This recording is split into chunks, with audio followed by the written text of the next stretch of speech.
Ka letšatši le lengwe la go fiša, Zara o ile a bona sehlare sa moapola.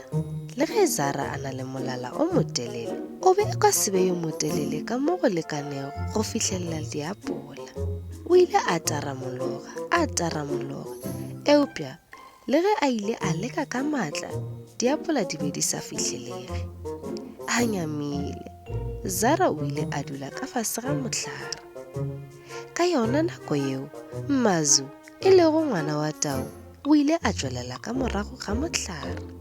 Zara o be a tseba gore ga se ka mehla e lego taba ya gore o yo motelele, eupša ke go hwetša ditsela tše bohlale tša go hwetša seo o se nyakago. O ile a bona le go šupa mokgobo wa maswika kgauswi. Ke moka Zara o ile a hwetša leano. O ile a paka maswika ao ka letee ka lehloko, gomme o ile a aga ditepiso gore a eme godimo ga tšona. Zara o ile a ema godimo ga maswika, gomme o be a otlolola molala wa gagwe. O ile a kgona go fihlelela apola.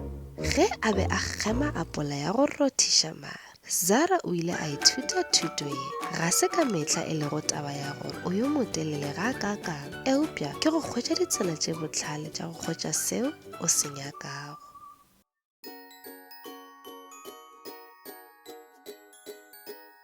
To watch more stories, just visit our YouTube channel. All stories are in the present, past and future tenses, also available in various languages.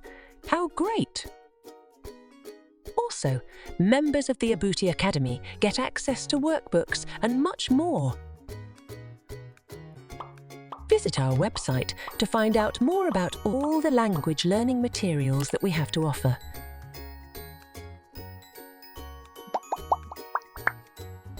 www.abutisyllabus.com